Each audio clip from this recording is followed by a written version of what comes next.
Canal Escute Áudio Novel. Se inscreva. Novel Teoria Fanfic.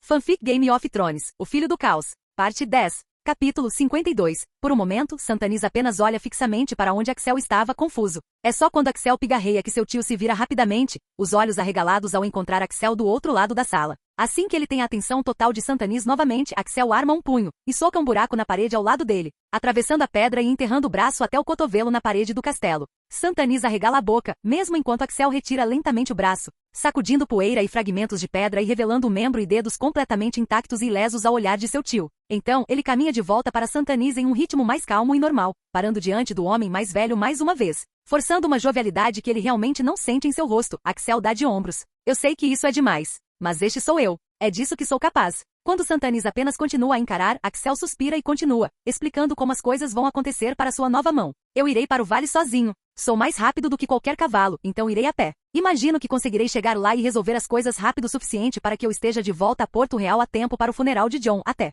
Embora, na verdade, eu sempre voltarei a tempo para o funeral de Jon, porque se você tentar realizá-lo sem que eu esteja presente, ficarei muito insatisfeito. Ele tenta tornar seu tom o mais divertido e leve possível. Isso não ajuda muito, no entanto, porque, bem, Santanis ainda está tentando entender tudo o que acabou de acontecer. Ele pode ver as engrenagens girando na mente de seu tio enquanto o homem mais velho tenta conciliar as habilidades de Axel com sua compreensão do mundo, e falha. O que é você? Talvez ele devesse se sentir insultado pela pergunta, mas não está. Na verdade, não. Afinal, é uma pergunta que Axel tem feito a si mesmo durante grande parte de sua vida, desde que ele percebeu o quão diferente ele era de todos os outros. Desde que ele começou a entender que pessoas normais não podiam pular um penhasco de 6 metros, ou correr mais rápido que um cavalo, ou levar uma massa de um guerreiro da montanha no rosto e a massa ser a coisa a se quebrar. No final, Axel solta um suspiro lento, e dá de ombros novamente. Eu não sei. Jon sabia o que eu podia fazer. Ele me aconselhou a manter isso em segredo o melhor que eu pudesse para que não me rotulassem de demônio ou monstro. Mas ele se foi agora. E a fé está elogiando minha normalidade em cada esquina de Porto Real. Os olhos de Santanis se arregalam quando uma percepção lhe ocorre. Você poderia ter vencido todo o julgamento do Sete sozinho. Você nunca esteve em perigo real de perder, esteve? Axel sorri carinhosamente com isso, sua mão caindo no pomo de coração de pedra enquanto ele acaricia a espada de aço valeriano afetuosamente. A lâmina tinha sido a única outra coisa a sobreviver à explosão de fogo vivo. O cabo e o pomo tinham quase derretido e se fundido com sua mão depois de um certo ponto, forçando Axel a ter essas partes rapidamente substituídas. Mas o aço valeriano, sua coração de pedra, isso permaneceu intacto. O único outro sobrevivente da explosão de fogo vivo. Não exatamente. Descobriu-se que o aço valeriano poderia me cortar, mesmo que o aço normal não pudesse. Loras Tyrell na verdade chegou mais perto de me matar do que o fogo vivo, eu acho. Ambos falharam no final. Ele sobreviveu a Loras Tyrell e também sobreviveu ao fogo vivo. A totalidade de Porto Real sabe que de alguma forma me curei de ser encharcado em fogo vivo e queimar por uma semana inteira. Jon pode ter querido que eu continuasse me escondendo mesmo após sua morte, mas não há mais sentido. Westeros logo saberá tudo o que eu posso fazer e, francamente, eu parei de me segurar. Santanis, Axel pode ver, está lentamente se conformando. O homem pode ser um pouco rígido e inflexível demais às vezes, mas ele teve um tempo agora para se acostumar com Axel sobrevivendo ao fogo vivo. Diante desse espetáculo, o resto do que acabou de ser mostrado a ele não é tão ruim assim, é?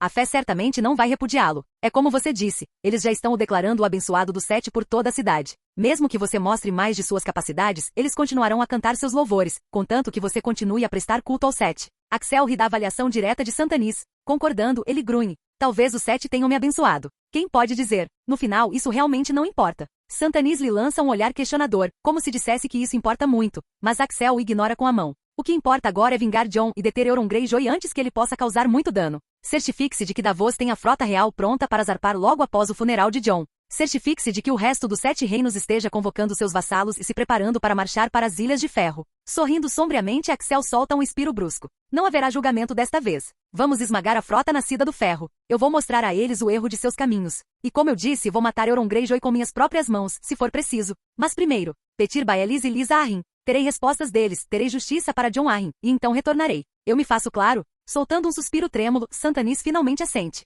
Sim, vossa graça. Será feito. Eu aguardarei seu retorno. Bom, Axel sabe que não está facilitando para Santanis. Provavelmente haverá perguntas sobre para onde Axel foi de praticamente todos. Sua guarda real em particular provavelmente não ficará feliz, dada a lealdade fervorosa que demonstraram durante sua queima. Axel tomou a liberdade de já ter avisado Sorares de que partiria hoje. O Lorde Comandante estava sob a impressão errônea de que ele levaria membros da guarda real com ele, no entanto. E Axel pretendia estar longe quando o homem percebesse seu erro e que ninguém havia deixado a cidade ao lado dele. No final, ele já decidiu que não vai deixar nada nem ninguém o atrasar. Depois que Santanis parte, Axel não hesita. Ele veste uma capa e parte da Fortaleza Vermelha, movendo-se pela cidade o mais rápido humanamente possível, embora não tão tão rápido quanto ele realmente pode se mover. Eventualmente, no entanto, ele consegue alcançar uma seção do muro que ele salta, não querendo nada com guardas do portão que possam perturbá-lo ou pará-lo para descobrir sua identidade. Uma vez fora da cidade, Axel começa a se mover de verdade. Pode ser a primeira vez em toda a sua vida que ele realmente corre o mais rápido que pode por um período prolongado de tempo. Embora ele tenha se tornado adepto a atravessar as montanhas da Lua durante seus últimos anos no vale, não havia longos trechos de terreno plano para correr lá. Não quando era mais rápido apenas saltar, escalar e pular os penhascos rochosos e tudo mais para chegar onde precisava. Mais do que isso, no entanto, Axel se sente mais leve de certa forma. Fisicamente falando, de qualquer maneira, porque emocional e mentalmente, ele nunca se sentiu mais pesado. Ainda assim, enquanto ele corre para o norte de Porto Real, as montanhas da Lua surgindo ao longe e impossíveis de ignorar, Axel se lembra de algo que ouviu um mestre dizer uma vez. O fogo não era apenas destrutivo. Era também purificador de certa forma, com as cinzas deixadas pelas chamas geralmente enriquecendo o solo e abrindo caminho para que uma nova vida crescesse em seu rastro. Axel não achava que o fogo vivo fosse necessariamente a mesma coisa, e ainda assim parte dele se perguntava. Ele se sentia mais forte e mais rápido do que nunca. E acima de tudo, ele se sente leve como uma pena enquanto corre pelas planícies das terras da coroa a caminho do vale. O único problema real é a espada de aço valeriano em seu quadril quicando em sua perna de uma forma irritante graças à sua velocidade. Mas isso é fácil de resolver estendendo a mão e puxando o ar para fora de seu cinto, bainha e tudo. Segurando a lâmina embainhada firmemente em sua mão, Axel começa a ganhar ainda mais velocidade, voando pelo chão tão rápido que seus pés nem sempre tocam. Com um grunhido, ele se impulsiona do chão em seu próximo passo. E vai voando, pairando pelo ar com seus membros girando por um momento antes de cair de volta à terra. Ele aterrissa pesado pela primeira vez, o chão sob seus pés cedendo diante dele e fazendo-o cavar um sulco na terra enquanto ele desliza até parar. Mas então ele tenta de novo e logo consegue encontrar um ritmo.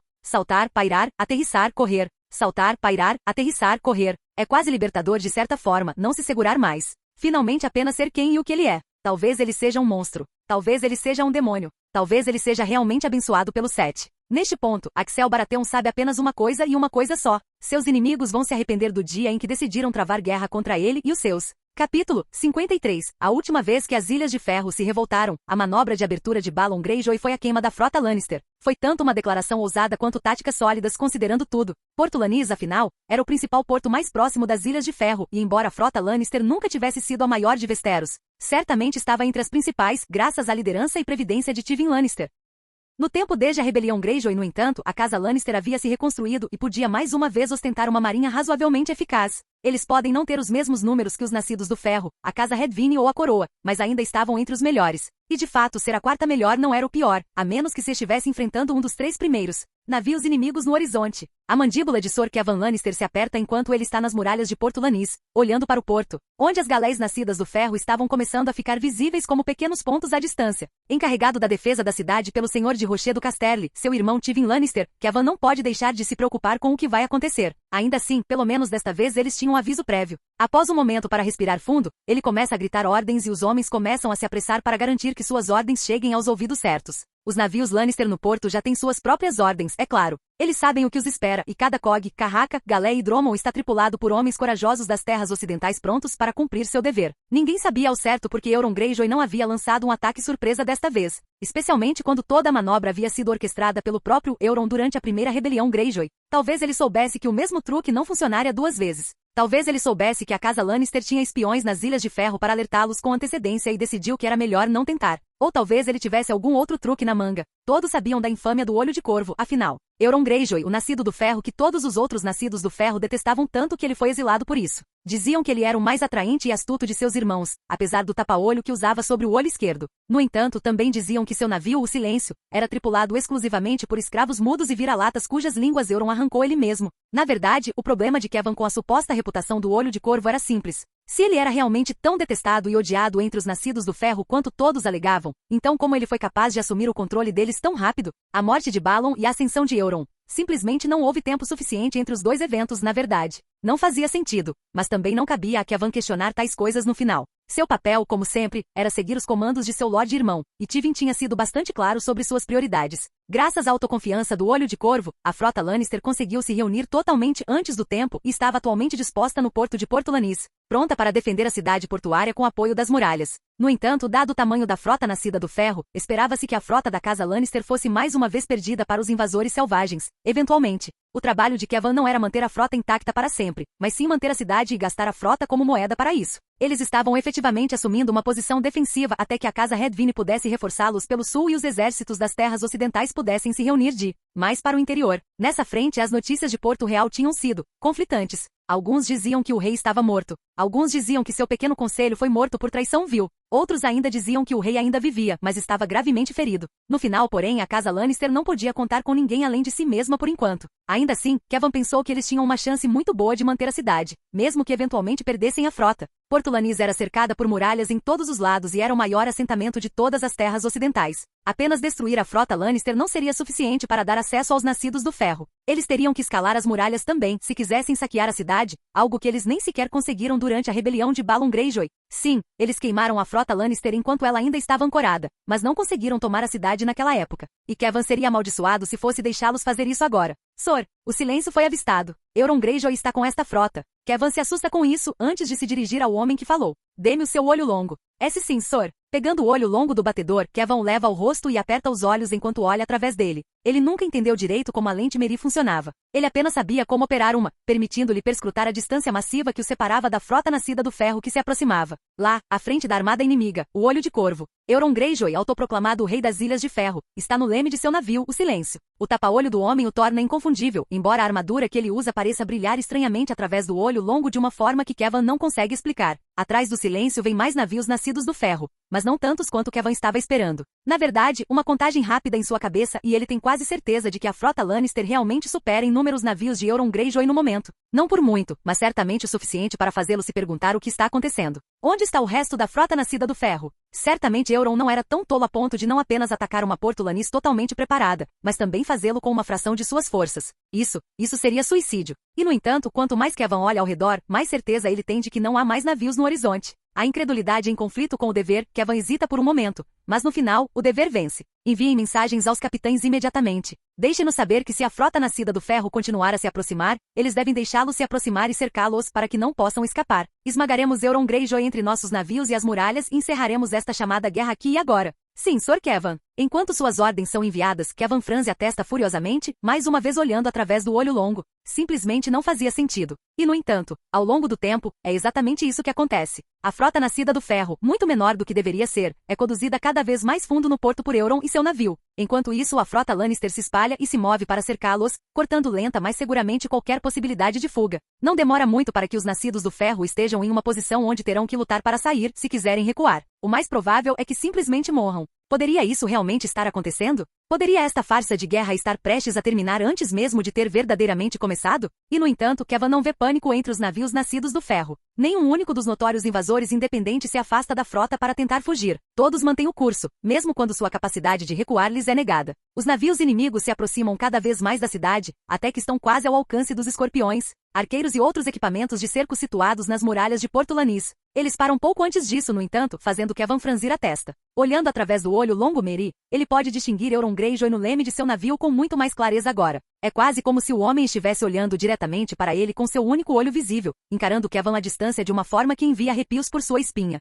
Sinalizem para a frota começar a avançar. Digam-lhes para empurrar os nascidos do ferro em nossa direção para que possamos começar a atirar neles das muralhas. Mesmo enquanto suas ordens são dadas, no entanto, Kevan observa Euron Greyjoy levar uma grande e ornamentada buzina aos lábios. Ele observa o homem assoprar, e para sua surpresa, ele até ouve a buzina claramente no vento, apesar da enorme distância entre os dois. Kevan enrijece, observando cuidadosamente para ver exatamente o que aconteceria a seguir. Os nascidos do ferro tinham alguma arma secreta? A buzina era o sinal deles para implantarem e começarem seu ataque? Ele umedece os lábios, sua língua vacilando em sua boca enquanto se prepara para gritar mais ordens. Só que elas nunca vêm. Lentamente, o olho longo desce do rosto de Sr. Kevan Lannister, pois ele percebe que é totalmente capaz de observar o que acontece a seguir sem a ajuda da geringonça Miri. Ao toque da buzina de Euron Greyjoy, algo se move sob as ondas. Uma sombra escura que Kevan só consegue distinguir porque a altura das muralhas de Porto Lannis lhe dá uma visão aérea da baía. De repente, enormes apêndices, cada um do tamanho de uma galé, irrompem da água e atingem os navios Lannister em um lado da frota nascida do ferro. Enquanto isso, a frota nascida do ferro vira imediatamente na direção oposta, mirando na outra metade dos barcos Lannister divididos. De repente, é essa metade da frota Lannister que está em menor número. Tinha parecido um sentido estratégico perfeito ter a frota cercando os nascidos do ferro para que pudessem atacá-los por todos os lados e cortar qualquer chance de fuga. No entanto, isso agora foi abruptamente virado de cabeça para baixo, pois é revelado que os Lannister foram os que caíram direto em uma armadilha. E Kevan apenas fica ali parado, olhando de olhos arregalados para o Kraken que emerge das profundezas do porto e começa a devastar os barcos ao seu redor. Claro, todos sabiam que o brasão da casa Greyjoy era o de um Kraken dourado em um fundo preto. Histórias de Krakens derrubando navios eram relativamente comuns, embora na maioria das vezes fossem navios solitários e os Krakens fossem frequentemente atraídos por outra coisa, como excesso de sangue na água. Isso, no entanto, isso não era como essas histórias. E Kevan nunca tinha ouvido falar de um Kraken desse tamanho chegando tão perto da terra. Quase parecia que o monstro preenchia metade do porto com sua massa sob as ondas. A frota Lannister não tinha chance. A cidade teria? Kevan engole em seco enquanto olha dos apêndices oscilantes do Kraken gigante para as muralhas da cidade que ele havia sido encarregado de defender da ameaça nascida do ferro. De repente ele se encontra verdadeiramente questionando pela primeira vez se ele pode realmente manter a cidade. As muralhas de Porto Lannis vão até a água, afinal. No final, tudo o que ele pode fazer é encontrar sua coragem e começar a latir mais ordens enquanto a frota Lannister é constantemente afundada, novamente. Entre essas ordens, ele envia a palavra ao seu irmão em Rochedo Casterly o mais apressadamente possível. Tywin precisa saber o que está acontecendo ali. Se Porto Lannis cair, então seu irmão precisa estar preparado para que a sede ancestral de sua casa possa potencialmente ser sitiada. Euron Greyjoy observa com um leve sorriso nos lábios enquanto a frota Lannister desmorona diante dele. Teria sido bom ter mais tempo, é claro, mas a essa altura, Euron estava acostumado aos fracassos de homens menores. Primeiro com Rhaely Baratheon, e agora com Petyr Baelys. O acordo que ele fez com Rhaely havia sido simples, talvez porque ele soubesse, no fundo, que não daria certo. Em troca de uma das espadas de aço valeriano que ele havia coletado em Valíria, Rhaely havia prometido conceder a independência das Ilhas de Ferro assim que Euron tomasse o controle de seu irmão. Se Rhaely tivesse se mantido fiel à sua palavra, teria sido desastroso para o rei Baratheon. Sem falar que sua reivindicação ao trono já teria sido tênue na melhor das hipóteses. Vencer o trono apenas para permitir que um dos 7 reinos se separasse lhe traria problemas intermináveis mais perto de casa, e daria a Euron todo o tempo de que ele precisava para se preparar para a guerra. Claro, Euron não tinha a intenção de deixar um de seus muitos troféus da velha Valíria nas mãos do outro homem de qualquer maneira. Eventualmente, uma vez que as Ilhas de Ferro estivessem devidamente sob seu controle após um encontro de reis, ele teria declarado guerra a Westeros e eles teriam varrido o continente como Zoari de outrora. Eventualmente, Euron teria recuperado a espada, provavelmente depois de tomar o trono de ferro para garantir. No final, porém, ele havia perdido,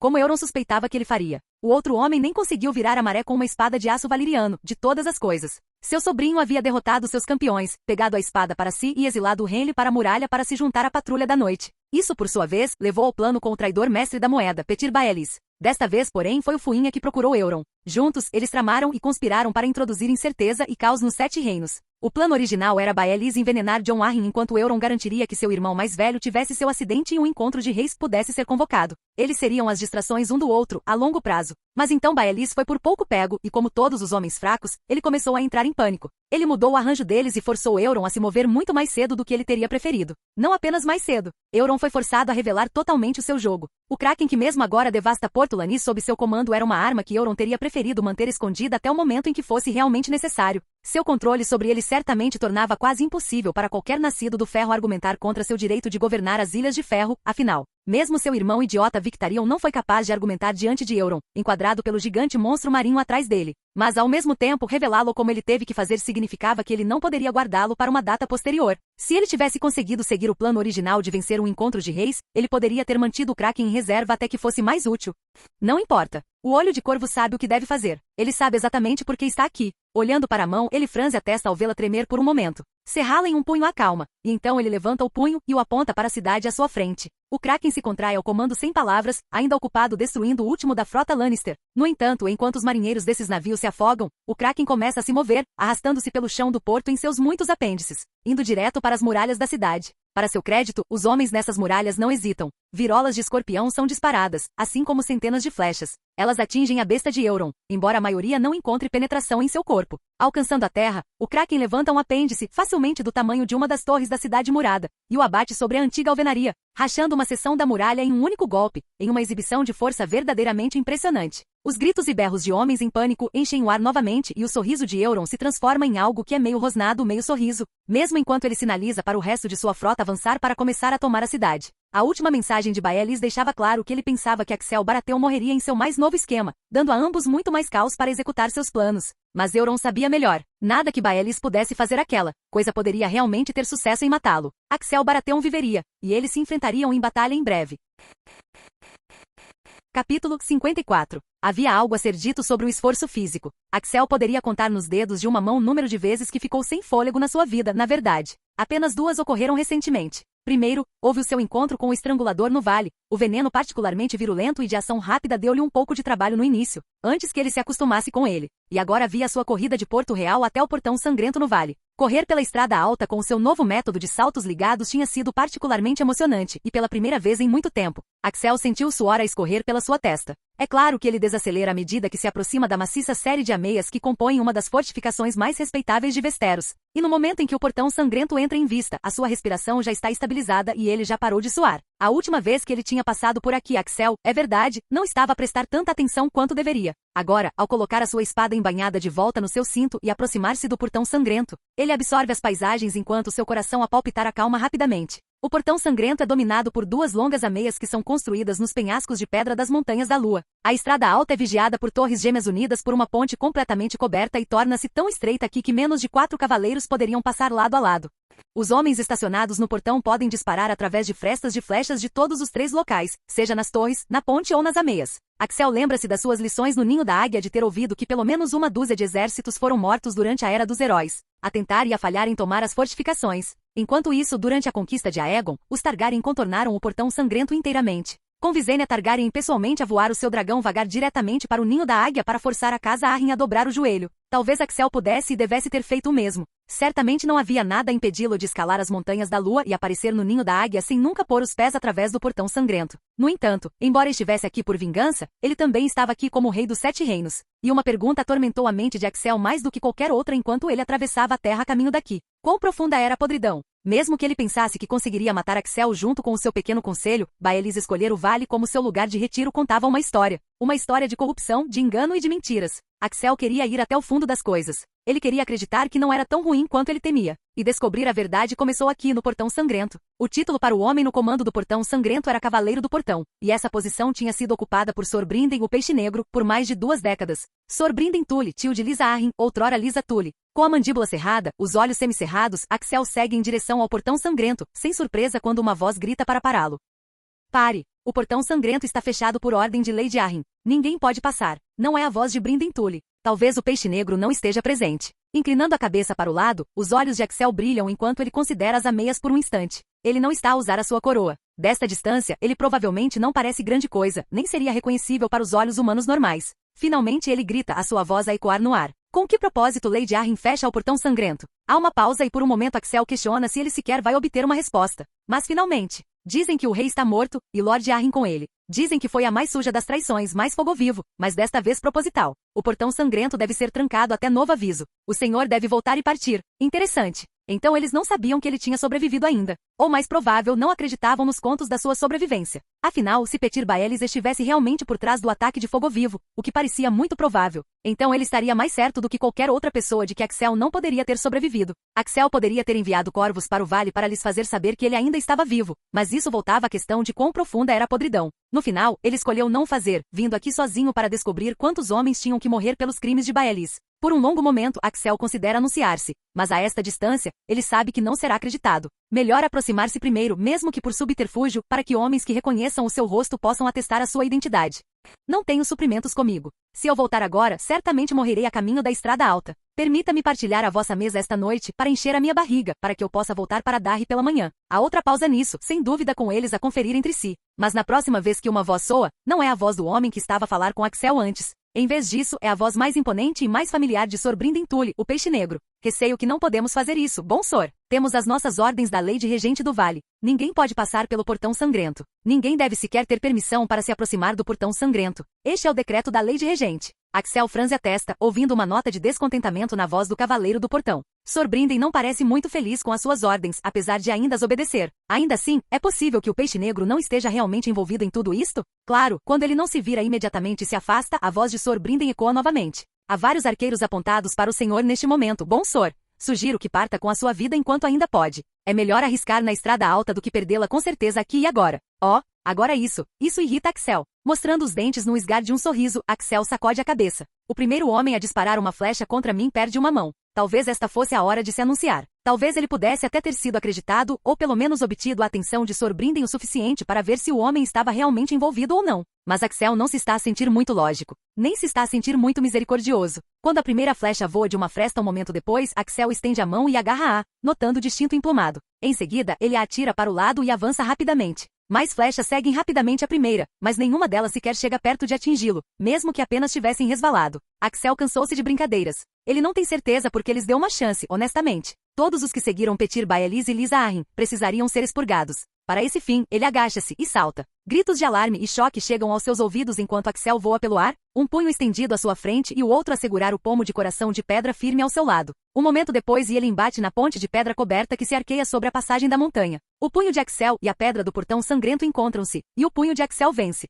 Ele rompe diretamente para dentro da ponte coberta, a aterrar no chão de madeira lá dentro com um rosnado no rosto. Pelo 7. Como ele fez isso? Matem-no! Matem-no! Sacando o coração de pedra no movimento suave, Axel vira-se quando o primeiro homem corre em sua direção com uma lâmina. Ele o abate antes que ele possa sequer atacá-lo, e depois repele uma flecha no ar apontada para sua cabeça, por precaução. Não que ele realmente precisasse, mas era como um mosquito a voar na sua cara. Ele move-se por instinto. O resto dos homens na ponte parecem divididos entre atacá-lo e fugir em terror depois de verem do que ele é capaz de perto e pessoalmente. Axel apenas mostra os dentes, sem intenção de deixar que nenhum deles fuja. No final, isso não importa porque as portas em ambas as extremidades da ponte que levam às duas torres do portão sangrento arrombam e mais homens em armadura começam a entrar. De repente não há espaço para ninguém que já esteja na ponte fugir, mesmo que quisessem a menos que quisessem atirar-se para fora do buraco que Axel tinha feito na sua entrada. À frente de um dos grupos está o Peixe Negro, com uma expressão de determinação férrea no seu rosto enquanto ele segura a sua espada no alto. É um bom olhar, um olhar corajoso. Claro, isso só dura até Sr. Brinden dar uma olhada nas feições de Axel.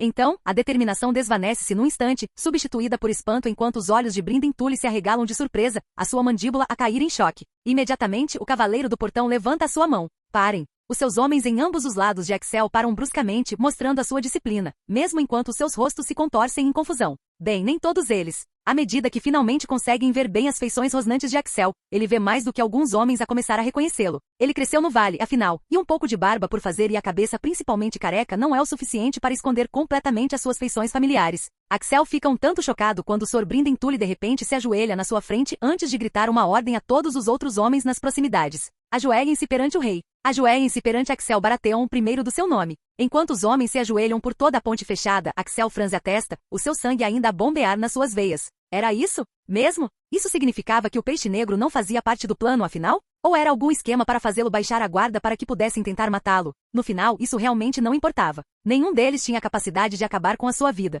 A fúria, a sede de sangue, a raiva, tudo tinha vindo tão rapidamente. Mas tão rapidamente quanto veio, foge enquanto Axel olha para o homem que ele já tinha batido, aquele que tinha vindo atacá-lo com uma espada. Ele não consegue arrepender-se da morte agora. Mas ele pode vir a arrepender-se com o tempo se o homem fosse verdadeiramente inocente de qualquer crime, exceto por estar no lugar errado. Meu rei, perdoe os meus homens, eles estavam apenas a seguir as minhas ordens. Fomos informados de que o senhor estava morto, e o senhor não se anunciou. Sr. Brinden tem o cuidado de manter até a menor nota de censura da sua voz enquanto fala, mas Axel pode perceber que o homem está insatisfeito com a forma como as coisas aconteceram. Da mesma forma, lombando, ele apenas sacode a cabeça enquanto afasta quaisquer sentimentos de culpa. O senhor teria acreditado em mim? Além disso, eu não sabia quão profunda era a podridão. Eu ainda não sei. A expressão no rosto de Brinden é de pura confusão, mas Axel pode realmente confiar nisto? Ele pode confiar em tudo isto? O sangue pinga de coração de pedra que permanece sacado ao seu lado, mesmo enquanto ele vara o seu olhar pelos homens ajoelhados, apenas esperando que um deles faça um movimento. Quando nenhum o faz e o silêncio se estende por um momento muito longo, Axel solta um suspiro antes de bufar e acenar com a sua mão livre no ar. Alguém traga pão e sal.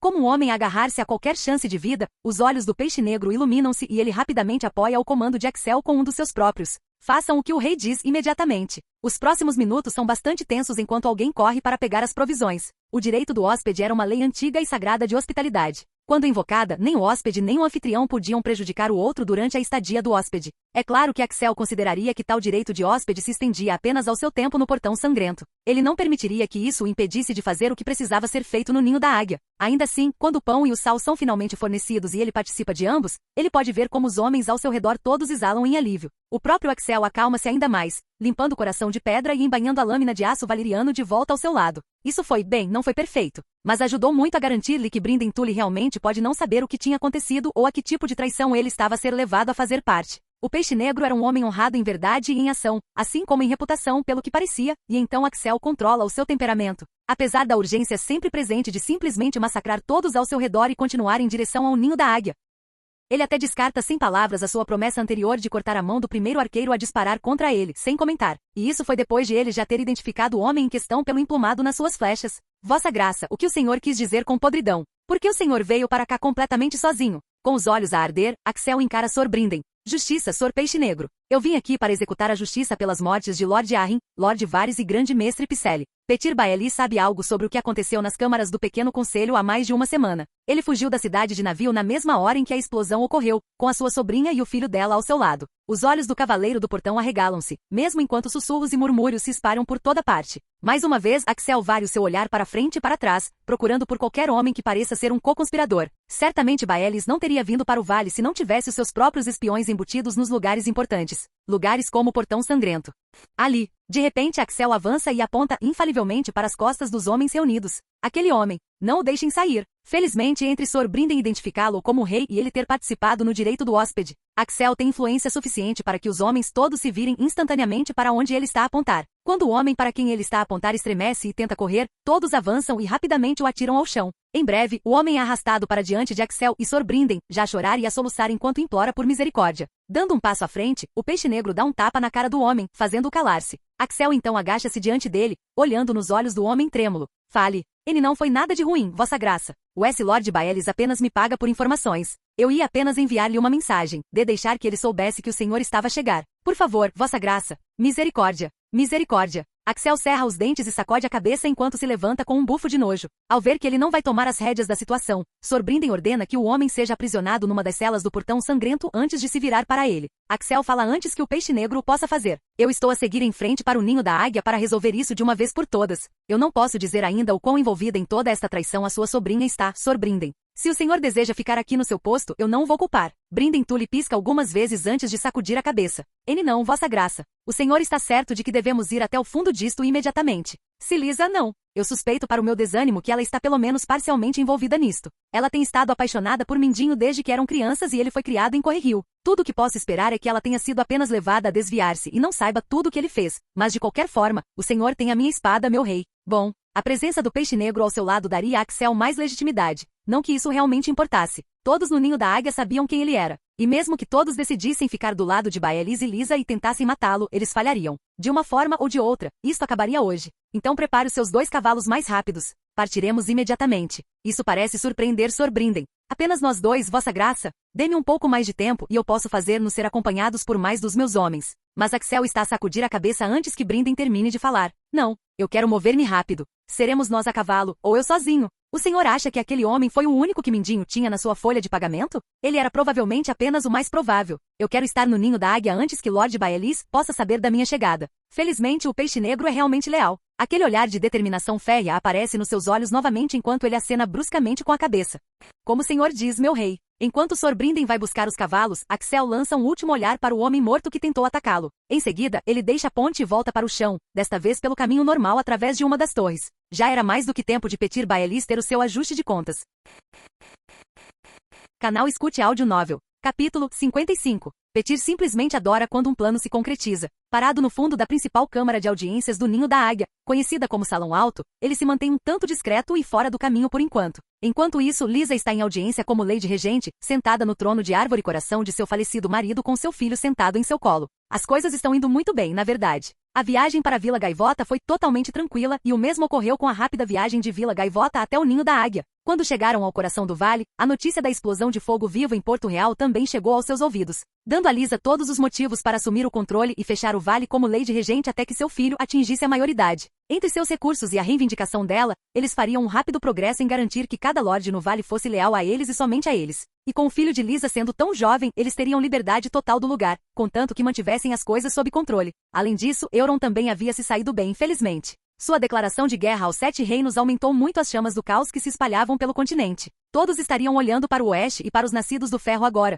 e ninguém questionaria Petyr assumindo o controle no leste. Estava tudo tão perfeito. Bem, tão perfeito quanto se poderia esperar, pelo menos. Mamãe, eu quero ver as pessoas voarem mais. Agora não, meu doce Robin. Agora estamos apreciando os malabaristas. Não, eu quero que eles voem. Enquanto Lisa lida com seu filho exigente, Petyr revira os olhos de onde está ao lado do trono e fora de vista. Felizmente, a maior parte da corte não ouve a interação entre a Lady Regente e seu filho. Aqueles que ouvem parecem distintamente incomodados, e deveriam. Robert Arryn, o único descendente e, portanto, herdeiro de Jon e Lisa Arryn, é um meio idiota. Sua inteligência realmente deixa algo a desejar, e parece que ele também desenvolveu um gosto pelo sadismo depois que eles tiveram que enviar alguns indesejáveis desleais pela Porta da Lua nos últimos dias. Está tudo bem, no entanto. Lisa deve ser capaz de controlar Robert por enquanto, pelo menos. E em mais ou menos uma semana, não parecerá tão antinatural ou estranho quando ela nomear Petyr como Lorde Regente do Vale até que seu filho atinja a maioridade. Momento em que Doce Robin pode ser colocado fora de vista e fora da mente e Petyr poderá governar o vale como bem entender. Tudo enquanto Santanis Baratheon e o resto de Westeros estão muito ocupados lidando com a insurreição de Euron Greyjoy para fazer algo a respeito.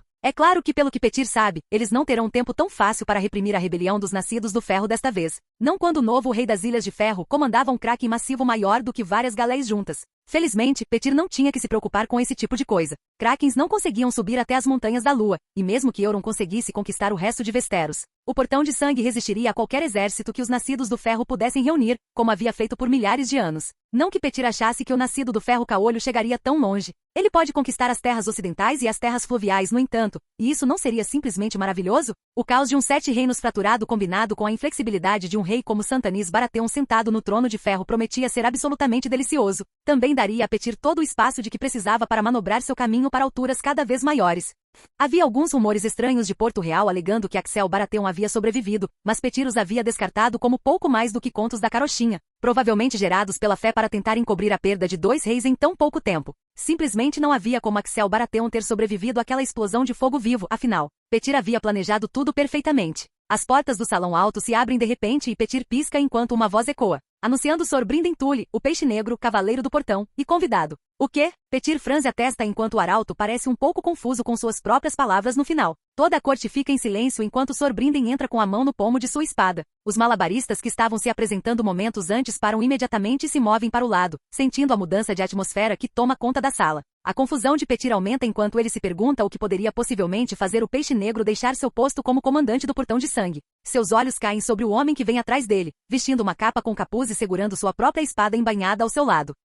Lisa afasta um Robert exigente e se levanta do trono de árvore coração de seu falecido marido, seu próprio rosto contorcido em choque perplexo que lentamente se transforma em uma careta crescente. Tio, o que você está fazendo aqui? Por que motivo você abandonou seu dever no Portão de Sangue? Parando do outro lado da Porta da Lua em frente a Lisa, o rosto de Brynden está em uma carranca profunda, seus olhos escuros e tempestuosos. Traição, sobrinha. Estou aqui por causa de traição das mais sujas. Algo feio começa a se formar no peito de Petyr. Talvez porque seu primeiro instinto seja temer que Brynden Tully de alguma forma tenha descoberto seus esquemas. O Peixe Negro é honrado demais, se ele soubesse de tudo que eles haviam feito, ou mesmo metade das coisas que Petyr havia convencido Lisa a fazer. Então ele ficaria muito infeliz. Mas certamente não era isso, certo? Não havia como. Ele havia coberto seus rastros. Ele havia se certificado de que o homem encapuzado ao lado de Sor Brynden Tully escolhe aquele momento para tirar o capuz e revelar suas feições. O choque percorre a sala enquanto a maior parte da corte do Ninho da Águia imediatamente reconhece o rosto de Axel Baratheon, primeiro de seu nome, Rei dos 7 Reinos. Afinal, muitos deles o viram crescer bem aqui no Ninho da Águia como Axel Stone, o bastardo do vale. O rosto de Lisa fica mortalmente branco enquanto o sangue escorre de suas feições.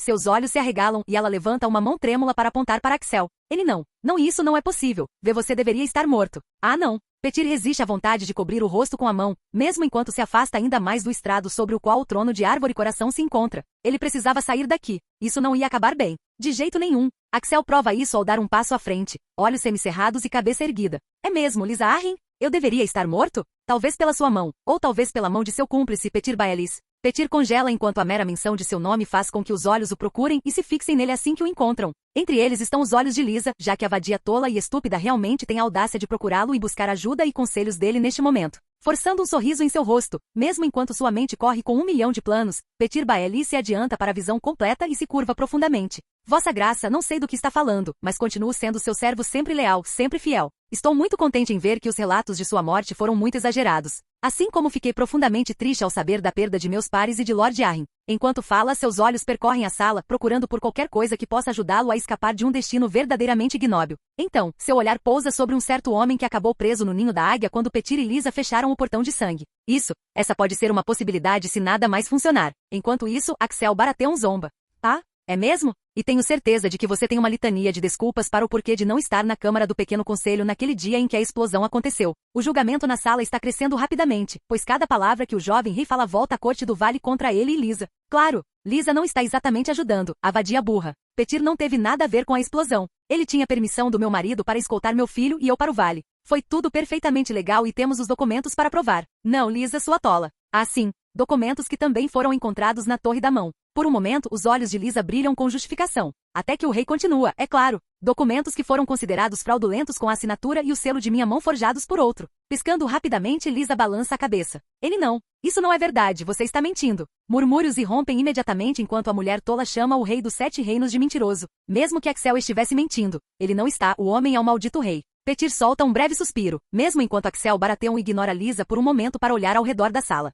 Onde está o alto-intendente Nestor Royce? Infelizmente, Lisa está muito ansiosa para responder a isso também. Ele está nas celas do céu. Ele se atreveu a questionar meu governo. Ele tem sorte de não ter sido enviado pela porta da lua por sua traição. O silêncio cai sobre o salão alto. Ninguém diz uma palavra enquanto a temperatura na câmara de audiências parece cair vários graus. Um arrepio errante percorre a espinha de Petir, mesmo enquanto Axel Baratheon encara Lisa por vários longos momentos antes de finalmente se virar para Sor Brinden. Recupere Lord Royce das celas do céu imediatamente.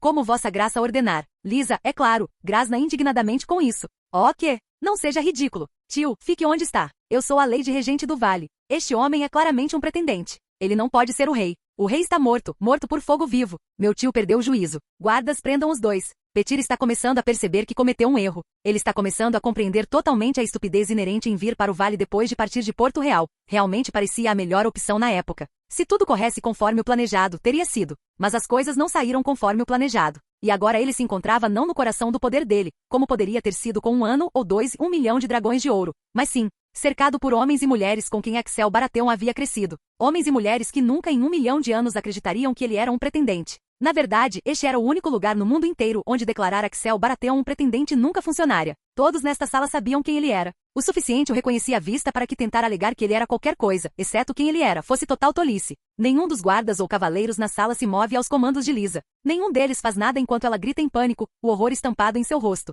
Enquanto isso, Sor Brinden parte e, meros minutos depois, volta com o Nestor Royce um tanto abatido a tiracolo. O rei imediatamente se dirige a ele, uma mão na nuca do alto-intendente, suas testas se tocando. Petir não consegue distinguir as palavras que eles dizem um ao outro, mesmo enquanto falam em tons baixos. Finalmente Axel se afasta e olha de volta para Lisa. Não para Lisa, para Robert Arryn, sentado no trono de Árvore Coração. Ele é realmente filho de Jon? As palavras são direcionadas a Lord Royce, obviamente. Mas Lisa nunca foi muito boa em captar coisas assim. Infelizmente, ela é boa o suficiente em ler a sala para perceber quando perdeu aparentemente. Por quê? Claro que ele é filho dele. Fraco, doentio, patético. Ele incorpora as piores qualidades do meu velho e decrépito marido. Se ao menos ele tivesse sido de Petir. Se ao menos ele tivesse vindo dos lombos de um homem mais forte, melhor. A temperatura da câmara de audiências cai ainda mais enquanto Axel Baratheon caminha ao redor da circunferência da Porta da Lua, seus olhos nunca deixando Lisa. Jon Arryn era o melhor de nós. Você está admitindo ter feito um corno dele? Sorriso vingativo, Lisa zomba dele. Eu fiz. E faria de novo. Ele era velho e impotente mesmo quando meu pai me casou com ele. Tudo que eu sempre fui para ele foi um troféu, algo bonito de se olhar. Petir me via como algo mais. Ele via meu verdadeiro valor. Ele era 10 vezes o homem que meu patético, Lorde Marido, jamais foi. E com isso, ela selou o destino de ambos. Petir observa enquanto Axel Baratheon parece prestes a atacar Lisa por um momento, antes de dominar sua raiva. Sor Peixe Negro. Remova o filho de Jon da sala. Leve Robert Arryn para seus aposentos. Ah, não. Até Lisa entende o que isso significa, embora apenas depois que Brinden Tully começa a se mover, é claro. Seus olhos se arregalam em choque e depois medo enquanto ela olha ao redor da sala e começa a perceber o quão fundo está a merda em que eles realmente estão. Quando seu tio sobe no estrado para pegar um choroso Robert Arryn, Lisa tenta alcançar os dois. Ele não. Espere. Amy, meu filho, mamãe não quis dizer o que disse. Tio, não me deixe. Ele não deixe que me peguem. Mas Sor Brinden não olha sua sobrinha nos olhos. Até seu filho vira o rosto dela e o enfia no ombro do tio, aparentemente tendo consciência suficiente para ter entendido que o que ela disse sobre ele era um insulto. O Peixe Negro carrega o jovem Robert para fora da sala e não olha para trás uma única vez, mesmo enquanto Lisa lamenta. No momento em que eles se vão, o rei se move. Seu rosto é de pedra enquanto ele agarra Lisa Arryn pelo cabelo, fazendo-a gritar de dor. Ninguém tenta detê-lo, nem mesmo Petir, enquanto ele a arrasta para o centro da sala. A porta da lua se abre enquanto Lisa grita. Não, vê, você não pode. Eu sou a Senhora do Vale. Eu sou a Lady Regente até que meu filho atinja a maioridade. Você não pode fazer isso comigo. Petir, diga a ele que ele não pode fazer isso comigo. Mas Petir permanece em silêncio. E Axel? Axel Baratheon mal diz outra palavra. Ele simplesmente o faz, empurrando Lisa Arryn para a queda de 600 pés. Ela se foi em um instante, seus gritos desaparecendo na distância e sendo cortados quase imediatamente. O salão alto fica em silêncio enquanto Axel Baratheon se vira para encarar Petyr em seguida. E Petyr joga sua última carta sorrindo levemente. Eu pediria um julgamento por combate, vossa graça. Isso faz o rei parar. Ele fica imóvel por um momento antes de inclinar a cabeça para o lado. Ainda sorrindo, Petyr Baelys assente. As alegações da falecida Lady Arryn eram falsas. Sou inocente dos crimes que ela tentaria colocar sobre mim. Exijo um julgamento por combate para que os 7 que são possam revelar a verdade desses assuntos a todos aqui reunidos. O tempo se estende enquanto Axel o considera como se considerasse um inseto. Petyr resiste à vontade de tremer, fazendo o possível para projetar a fachada de um homem inocente para todos ao seu redor. Mesmo que nenhum deles o considere inocente, não importa. No final, o jovem rei não pode negar seu pedido, não quando ele amarrou tanto de sua influência e reputação à fé dos 7. Muito bem. Você precisará de uma lâmina? Ou espera nomear um campeão? Tornando seu sorriso apologético, Petyr abre as mãos. A receio nunca ter sido um grande espadachim. Eu pediria a qualquer homem nesta câmara que carregue uma lâmina que se apresente e se proclame meu campeão. Posso garantir que quem o fizer terá um amigo eterno e valioso em mim se puder provar minha inocência. Ele coloca tanta ênfase nas palavras eterno e valioso quanto pode. Ele não pode simplesmente dizer algo como que pagaria 1 milhão de dragões por um campeão, embora ele definitivamente o faria neste momento. Ainda assim, falar tais palavras em público prejudicaria maciçamente sua causa. No final, ele só tem que esperar que isso seja suficiente para... Tudo bem, eu serei seu campeão. E aí está. Petyr deixa seu sorriso se alargar um pouco enquanto o mercenário Bronn sai da multidão, causando uma grande quantidade de sussurros entre os observadores. Com a mão enluvada no pomo de sua espada, o mercenário olha brevemente entre Petyr e Axel, trabalhando sua mandíbula por um momento. Axel, por sua vez, simplesmente se vira para Bronn com um sorriso estranho no rosto. Tem certeza disso? Há maneiras melhores de morrer. Bronn bufa com desdém e esboça uma rápida reverência. Mas não maneiras melhores de ganhar algum dinheiro, vossa graça. A menos que você queira me oferecer ouro para ficar do seu lado em vez disso. Petyr estremece enquanto seu campeão torna suas razões para se apresentar muito claras. Mas então, o que ele poderia esperar? A indiscrição era paga, e Bronn ainda não havia sido colocado em sua folha de pagamento. Petyr sempre pretendeu trazer o homem habilidoso para o seu lado com uma ajuda generosa de ouro eventualmente, é claro. No entanto, ele estava adiando até que Bronn estivesse um pouco mais desesperado devido ao fechamento que Lysa havia instituído. Ele pensou que tinha mais tempo. Nestor Royce se ofende com o tom irreverente de Bronn, mas Axel levanta a mão para manter o homem mais velho afastado. Não, sem ouro. Tudo o que posso lhe oferecer é sua vida. Apenas sua vida, mercenário. Bronn se endireita, um brilho entrando em seus olhos enquanto ele observa Axel em silêncio. Por um momento, Petyr pensa que o homem pode realmente recuar e deixá-lo ao seu destino. Mas no final, ele balança a cabeça e saca sua espada. Pronto quando você estiver, vossa graça. Axel não hesita. Ele saca a espada de aço valeriano que ganhou no julgamento pelo 7, aquela que ele chamou de Stonehart, e começa a avançar ali mesmo. Bronn imediatamente recua para colocar mais espaço entre eles, segurando sua espada em uma mão e puxando uma adaga longa de seu lado com a outra. O rei persegue Bronn como um touro em carga, e Bronn aproveita, meio desviando, meio se esquivando do primeiro golpe com sua espada longa, enquanto avança apunhalando o lado de Axel com a dirk. Naquele instante, Petyr ousa esperar que tenha acabado e Bronn tenha vencido. Não que isso resolva tudo, mas certamente daria a Petyr uma chance de escapar da proverbial forca atualmente em torno de seu pescoço. Só que, Axel não cai. Bronn deve ter errado ou algo assim. E a próxima coisa que Petyr percebe, aquele maldito aço valeriano dispara mais rápido do que ele pode seguir e a cabeça de Bronn rola de seus ombros. Enquanto o corpo do mercenário decapitado cai de joelhos e depois desaba no chão morto, Axel cospe em seu cadáver e embainha sua espada, antes de se virar para Baelys. Nada além de fúria justa em seus olhos. Espere. Vossa graça, certamente podemos conversar sobre isso. Sou muito mais útil vivo do que morto. Enquanto Axel avança sobre ele, ele adota um sorriso sem alegria e inclina a cabeça para o lado. É mesmo? Você fez muito dano ao meu reino vivo, mindinho. Não consigo imaginar que as coisas piorem quando você estiver morto e desaparecido. O pânico toma conta de sua garganta enquanto Petyr engole em seco, lutando por qualquer coisa que possa usar para salvar sua própria pele. Oh, mas vão. Eu posso te contar coisas. Eu posso te contar tudo sobre Euron Greyjoy. Você sabia que foi ele quem deu a Renly Baratheon aquela espada que você empunha agora? Todos aqueles meses atrás, foi aquele homem que tentou colocar seu dedo na balança do seu julgamento. Parando bem na frente dele, Axel levanta uma única sobrancelha. Ele tem planejado lutar contra você todo esse tempo. Ele está pronto para você, vossa graça. Posso te contar os planos dele. Posso te contar tudo o que ele pode fazer. Por um longo momento, o jovem rei parece considerar a oferta de Petyr. Então ele balança a cabeça. Não. Com isso, ele agarra Petyr pela frente de sua túnica e começa a arrastá-lo em direção à Porta da Lua. Petyr luta, é claro, mas o aperto de Axel é como ferro. Ele não consegue escapar. Espere. Espere, e o ouro. Todo o ouro. Parando na beira da Porta da Lua, segurando-os tão perto que o pé de Petyr raspa na borda, Axel sorri sombriamente. O ouro que você roubou dos cofres reais, você quer dizer? O ouro que você pilhou ao longo dos anos enquanto meu pai distraía Jon com suas palhaçadas ridículas e governo terrível? Esse ouro. Assentindo enfaticamente, Petyr lambe os lábios enquanto treme no aperto de Axel. Esse sim. Sim, eu tenho milhões de dragões de ouro escondidos. Me mate e eles serão perdidos para sempre. Me deixe viver e eu posso pegá-los para você. Posso devolver tudo em troca de uma quantia modesta e exílio para Essos. Você só tem que me deixar viver. Ele está mentindo, é claro. Ele não está nem perto de ter tanta liquidez. Mas ele só precisa de uma chance. Os olhos de Petir piscam para o lado e ele imediatamente se arrepende, olhando para fora da porta da lua para o ar vazio sob o salão alto. 600 pés. Foi o quão longe Lisa tinha acabado de cair. Era o quão longe ele cairia também, se não conseguisse convencer Axel a poupá-lo. Mas o ouro pegaria, certo? Petir tinha certeza disso. Essa era a principal motivação de Axel Baratheon nos últimos meses, além de escolher uma rainha. Ele tinha feito Jon e Petir trabalharem até a exaustão para tentar descobrir como acertar a dívida real para que não onerasse os eventuais filhos de Axel. Eu sempre amarei o homem, mas Jon foi um tolo por confiar em você. Forçando um sorriso em seu rosto, Petir balança a cabeça. Ele não, vossa graça. Jon Arryn era um homem muito inteligente, eu sou apenas mais esperto. Sempre fui astuto. Sempre fui bom com números. Deixe-me voltar meus talentos para ajudá-lo a resolver as dívidas do reino. Eu vou te mostrar o quão útil eu posso ser. Ele tem certeza de que está chegando a algum lugar agora. Axel deve estar se sentindo em conflito. Ele não pode simplesmente matar Petir, ou todo o seu conhecimento morrerá com. Não. O quê? Mas não se preocupe. Eu irei com você. Para ter certeza. O quê? E então, antes que Petir possa dizer qualquer outra coisa, Axel Baratheon salta e leva Petir com ele. Petir Baelys grita durante todo o caminho enquanto o vento rasga suas roupas e despedaça sua carne. Enquanto isso, Axel olha para ele com um rosto de pedra. Silencioso como túmulo até que eles finalmente atingem o chão e tudo se torna muito mais doloroso antes que tudo fique preto. Nestor Royce se encontra em estado de choque junto com todos os outros no salão alto enquanto todos olham de boca aberta para a porta da lua aberta pela qual seu rei acabou de pular.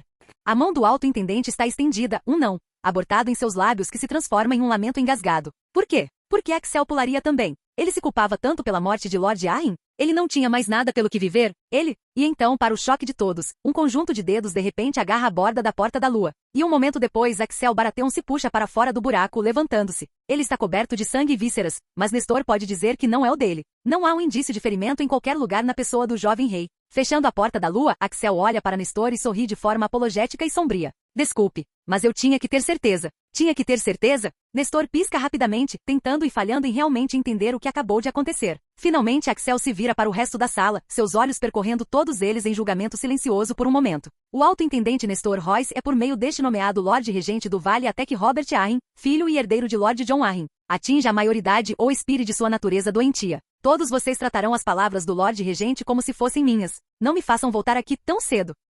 Nestor apenas olha, sem ter certeza do que pensar de tudo o que acabou de acontecer. Nessa hora, Sor Brinden retorna à sala, seu rosto um pouco pálido com a visão de Axel coberto de sangue. O mercenário morto no chão e a ausência total de sua sobrinha, ou de Lord Baelys. Se Axel sente alguma pena do Peixe Negro, ele não demonstra enquanto acena bruscamente para os dois. Lorde Regente. Sor Peixe Negro. Caminhem comigo. E assim eles fazem, pois que outra escolha eles têm? Ele é o rei, afinal.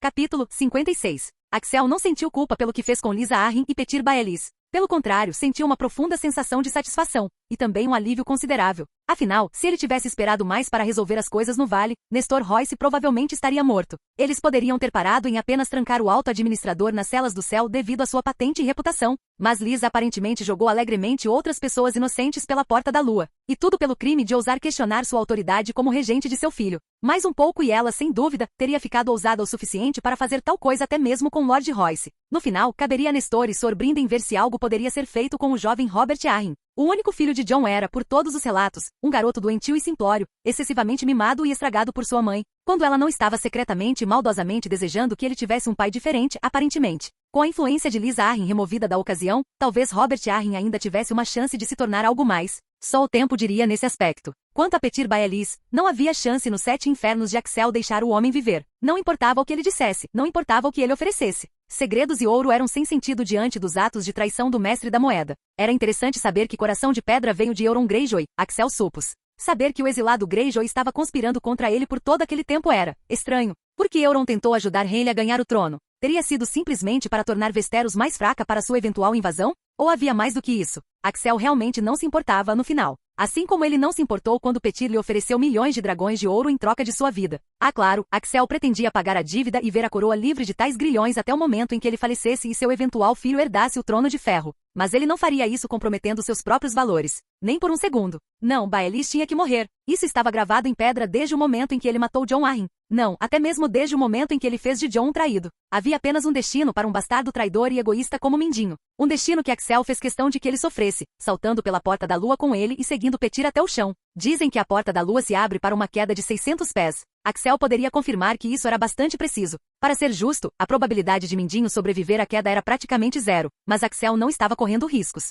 Não com isso. Ele pulou e observou Petyr Baelish morrer. O homem explodiu debaixo dele enquanto Axel efetivamente o cavalgava até o chão. Ele também confirmou a morte de Lysa Arryn no fundo do precipício. E então ele subiu de volta pelo penhasco íngreme em que o ninho da águia estava, um salto de 100 pés por vez. Na verdade, foi fácil para ele. Ainda mais fácil do que atravessar as montanhas da lua antes de ser legitimado e feito rei. Ele se sentia mais leve hoje em dia, depois do fogo vivo em Porto Real. Às vezes, ele até sentia que estava voando pelo ar.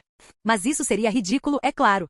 Independentemente disso, só porque seus negócios no ninho da águia foram concluídos, isso não significava que seu tempo no vale havia acabado. Conversar com Lord Royce levou a algumas notícias interessantes e assim, Axel se viu viajando para as terras baixas do vale, procurando um certo ajuntamento. Descobriu-se que os clãs da montanha continuaram seguindo suas ordens desde que ele deixou o vale todos aqueles meses atrás. Eles apenas escolheram uma maneira um tanto não convencional de fazê-lo. Para ser justo, depois de meses de tutela sob Jon e aprendendo mais coisas do que ele jamais soubera antes, Axel agora reconhecia que suas ordens originais para os clãs da montanha tinham sido involuntariamente cruéis. Os primeiros homens que habitavam as montanhas da lua não conheciam agricultura ou criação de animais, ou mesmo pesca. Eles não eram coletores, eram saqueadores. Eles entendiam como lutar e como tomar e não muito mais. Quando Axel apareceu e forçou todos eles a reconhecer sua força e parar seus saques, ele realmente não pensou sobre os efeitos a longo prazo do que estava exigindo deles. Com toda a honestidade, ele tinha certeza de que nenhum deles tinha pensado nisso também. Mas, parecia que tinha que haver pelo menos um ou dois homens ou mulheres inteligentes entre os clãs da montanha porque, em vez de voltar aos velhos costumes quando as coisas ficaram difíceis, eles seguiram em uma direção totalmente diferente. Completamente sem a interferência ou envolvimento de Axel. Chegando do lado de fora do acampamento que os clãs da montanha montaram nas terras baixas do vale, Axel solta um suspiro enquanto desacelera e caminha mais casualmente o resto do caminho até a entrada do acampamento. Os guardas do lado de fora o olham de cima a baixo com curiosidade e desconfiança em igual medida. Quem diabos você pensa que é? Axel apenas sorri. Fui enviado pelo alto administrador Royce para me encontrar com os chefes. Verdade, tecnicamente. Mas obviamente ele está omitindo sua verdadeira identidade. Ainda assim, há uma pausa enquanto os guerreiros da montanha que guardam a entrada do acampamento trocam olhares. Finalmente, eles grunhem e um deles gesticula com a cabeça para Axel segui-lo. Axel o faz, olhando ao redor com curiosidade. Esta deve ser a maior concentração de primeiros homens das montanhas da lua em um só lugar. Talvez de todos os tempos. Eles desceram de suas montanhas, acampando aqui nas terras baixas, mas não para saquear ou conquistar ou pilhar, como Axel teria pensado. Não, em vez disso, eles estão aqui para algo totalmente diferente. Chaga dos Corvos de Pedra é o primeiro chefe a sair, seus olhos se arregalando quando ele vê Axel e um grande sorriso se espalhando por seu rosto. Axel Pedra, você voltou para nós. E olhe só, você finalmente conseguiu começar a deixar uma barba decente também. Sua exclamação alegre faz o guerreiro que acompanha Axel recuar e olhar para ele em choque e surpresa, sem dúvida tendo ouvido contos sobre ele. Ao mesmo tempo, mais cabeças saem das tendas e mais guerreiros da montanha começam a se reunir. Axel apenas sorri facilmente, levando a mão para coçar a barba por fazer no rosto enquanto solta um suspiro pesaroso. Chaga, é bom vê-lo novamente. Embora não seja mais Axel Pedra. Chaga levanta uma sobrancelha com isso.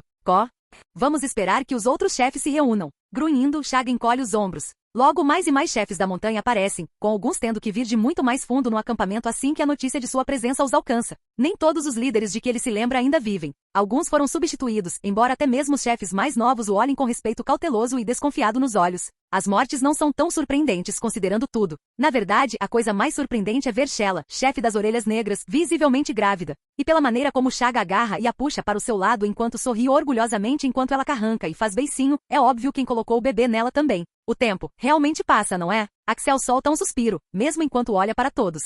Então, primeiro as coisas primeiras, eu não sou mais Axel Pedra. Eu sou Axel Baratheon agora. Primeiro de seu nome portador de títulos demais. Mas o mais importante, eles me fizeram rei. De todos os 7 reinos. Os olhos se arregalam com isso. Até mesmo os guerreiros da montanha, que a maior parte da população do vale consideraria meros selvagens e brutos, sabiam o que era um rei. Afinal, eles estavam lutando contra os reis do vale por milhares de anos antes de os Targaryen aparecerem e tornarem o título muito mais exclusivo. Então eles reconheceram sua força e o colocaram no comando. Acho que faz sentido. Não é como se os ajoelhados tivessem alguém mais forte do que você. Axel sorri carinhosamente para a visão um tanto simplista das coisas. Alguns deles são mais espertos do que isso, reconhecendo claramente que é muito mais complicado. Mas Axel apenas encolhe os ombros, sem realmente ter vontade de explicar todos os detalhes. Claro, vamos ficar com isso. E vocês certamente estiveram ocupados na minha ausência, não é? A reação lá é mista. Há alguns olhares temerosos, alguns olhares desafiadores e até alguns olhares envergonhados. Chaga, no entanto, se mantém ereto com a cabeça erguida enquanto grunhe e puxa Shella um pouco mais para perto. Sim, nós nos adaptamos, exatamente como você queria que fizéssemos. Há uma nota de desafio na voz do chefe Corvo de Pedra, como se ele estivesse desafiando Axel a desaprovar suas ações. Mas Axel apenas sorri e assente. Você está certo. Você fez. Todos vocês fizeram melhor do que minhas expectativas mais loucas. Na verdade, ele não tinha pensado muito nos clãs da montanha desde que deixou o vale todos aqueles meses atrás. Talvez devesse ter pensado, mas ele supôs que esperava que uma carta do alto administrador Royce chegasse se houvesse algum problema, e isso nunca aconteceu. Em vez disso, os clãs da montanha tomaram as rédeas da situação, e começaram a se vender como protetores para as aldeias das terras baixas, em vez de saqueá-las e pilhá-las como faziam no passado. Foi, na verdade, bastante engenhoso para os chamados selvagens. Havia dezenas de clãs da montanha, afinal, e pelo menos uma dúzia de clãs grandes, com Axel tendo apenas realmente subjugado e unido a maioria sob si mesmo antes de partir. A maioria, mas não todos eles. E além disso, havia muito mais perigos nas montanhas da lua do que apenas os clãs da montanha também. De grandes predadores a deslizamentos de terra e até mesmo, às vezes, avalanches, havia muitas ameaças que as aldeias das terras baixas poderiam sofrer, considerando tudo. Foi nisso que os clãs da montanha que Axel havia subjugado acabaram apostando. Eles se aproximaram dos chefes das aldeias e fizeram acordos com todos e cada um deles. Em troca de pagamento na forma de recursos e bens, os clãs da montanha os defenderiam de guerreiros da montanha desonestos e outras ameaças. Quando Nestor soube disso, ele reuniu uma coleção de cavaleiros do vale e saiu para ver o que exatamente estava acontecendo e se alguém estava sendo explorado. No entanto, lembrando-se do que Axel lhe dissera, Nestor foi cauteloso e até disposto a dar aos clãs da montanha o benefício da dúvida. E isso aparentemente fez toda a diferença. No final, os chefes da montanha fizeram um acordo com o próprio Lord Royce e pelo que Axel foi informado, eles realmente estavam cumprindo sua parte do acordo. Eles afastaram animais selvagens. Ajudaram durante desastres naturais e foram até responsáveis por resgatar mais de uma criança perdida que de outra forma teria morrido e devolvê-las às suas casas. Foi impressionante. Não, mais do que impressionante, estava além de qualquer coisa que Axel teria pensado ser possível. Eles realmente se superaram. Os chefes da montanha parecem uma estranha mistura de satisfeitos, orgulhosos e geralmente incertos diante de seu reforço positivo. No final, Chaga apenas grunhe e sorri. E então é por isso que você veio até aqui, hein? Apenas para nos dizer que você não vai nos massacrar a todos hoje? Ou você sentiu falta de ter homens que pudessem lhe dar uma luta de verdade? Poderíamos arranjar uma luta agora mesmo, se você quiser. Chaga flexiona seu braço livre enquanto Shella revira os olhos e os outros assistindo gritam e berram de excitação. Axel se pega sorrindo ainda mais, a excitação mais do que um pouco contagiosa. Por um momento ele fica muito tentado a dizer sim, por um momento ele é capaz de esquecer tudo que o trouxe aqui. Mas então tudo desaba e seu sorriso cai enquanto ele solta um suspiro e balança a cabeça. Não, receio que haja outro motivo pelo qual estou aqui, chefe Chaga. Passando o olhar pelos guerreiros reunidos que o cercam por todos os lados, Axel levanta a voz. Eu posso ser o rei dos 7 reinos, mas um dos meus reinos decidiu se rebelar contra mim. Os homens de ferro das Ilhas de Ferro se levantaram contra mim e seu governante se coroou rei e se nomeou meu igual, meu rival. Eles podem não entender tudo, mas definitivamente entendem essa última parte. Axel junta as mãos, batendo um punho na palma da mão enquanto mostra os dentes. Vou mostrar a ele o quão errado ele está. Meus exércitos se reúnem agora mesmo para levar a luta aos homens de ferro. Mas já que eu estava no vale em outro negócio, pensei comigo mesmo. Quem são os maiores guerreiros de todo o mundo? Quem eu conheço que merece estar envolvido em uma batalha tão incrível e colher todas as recompensas que virão de lutar ao meu lado? O entendimento surge em mais e mais rostos, já que até o mais lento dos guerreiros da montanha começa a entender o que Axel está dizendo. Os homens reunidos ficam cada vez mais animados a cada momento. Rindo, Axel abre os braços. O que vocês dizem, guerreiros das montanhas? O que vocês dizem, homens e mulheres da lua? Vocês vão se aventurar comigo? Vocês vão para a guerra comigo? Ele poderia muito bem ter perguntado se eles queriam ficar bêbados e festejar com ele. Um verdadeiro rugido de aprovação se forma ao redor dele e Axel apenas enquanto armas são erguidas no ar e uivos de sede de sangue ecoam pela área. Axel sabe que está os elogiando um pouco, é certo. Mas ele também sabe que este aqui era o melhor jeito absoluto de recompensá-los por cumprirem seu pacto com ele por todo esse tempo. Ele poderia lhes dar mais ouro do que eles jamais saberiam o que fazer, mas eles não apreciariam isso, não de verdade. Os clãs da montanha ansiavam por batalha, afinal, e desta forma eles poderiam pegar despojos dos homens de ferro em vez das pessoas inocentes do vale. Era uma situação vantajosa para todos, na verdade. Assim que o clamor diminuiu um pouco, Axel fala mais uma vez. Eu vejo que tenho a aprovação de vocês. Então preparem-se para marchar. Partiremos pelo portão sangrento e nos juntaremos ao resto de meus exércitos ao sul. Ele disse a Sor Brinden o mesmo, garantindo que o peixe negro fosse na frente para preparar sua guarnição para o êxodo iminente dos clãs da montanha. Axel lideraria os clãs da montanha até a Estrada do Rei antes de seguir em frente de volta a Porto Real. Eles poderiam alcançá-lo de lá. Muitos provavelmente voltariam para o vale eventualmente, alguns não voltariam. Alguns cairiam em batalha, enquanto ainda mais seriam recompensados com riquezas além de suas imaginações mais selvagens. sempre que Axel pudesse encontrar um momento para fazê-lo. Para ser justo, era melhor do que seu primeiro instinto, logo quando ele chegou ao portão sangrento. Quando ele pensou que Sr. Brinden poderia estar envolvido, que a podridão era tão profunda quanto a medula óssea, e não sabia se Nestor Royce ainda vivia ou não. Axel considerou brevemente se ele deixaria o ninho da águia nas mãos dos clãs da montanha quando terminasse de extirpar a infecção. Simplesmente porque todos os outros que detinham uma reivindicação ao vale poderiam estar mortos por suas mãos naquele momento. Felizmente não parecia que chegaria a tanto. O vale se recuperaria das manipulações de Mindinho e da traição de Lysa Arryn, e os 7 reinos não cairiam nas ambições de Euron Greyjoy, não enquanto Axel Baratheon ainda respirasse. Sansa mal podia acreditar quando descobriram que Axel havia deixado a cidade logo depois que eles chegaram a um acordo. Ele tinha acabado de sofrer mais dor e agonia do que a maioria dos homens poderia esperar sobreviver e, no entanto, ele se foi assim. Se não fosse por Stannis Baratheon tendo um novo broche de mão do rei e o Lorde Comandante Aerys Oakiar apoiando suas alegações de que Axel havia deixado a cidade voluntariamente, Sansa não tinha certeza se ela teria acreditado. Felizmente Axel estava de volta apenas alguns dias depois. Ele estava de volta, e Sansa e Arianne estavam preparadas para seu retorno.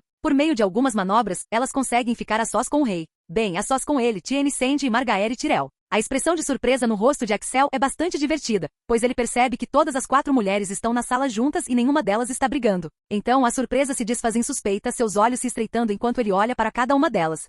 Eu deveria me preocupar com o que quer que seja isso? Rindo, Arianne balança a cabeça. O oposto. Você deveria estar emocionado, já que chegamos a um entendimento uma com a outra. Algo que você já saberia se não tivesse desaparecido por dias como fez. Fim do vídeo. Para acesso antecipado à continuação dos vídeos, ou para incentivar o canal, vire membro. Muito obrigado.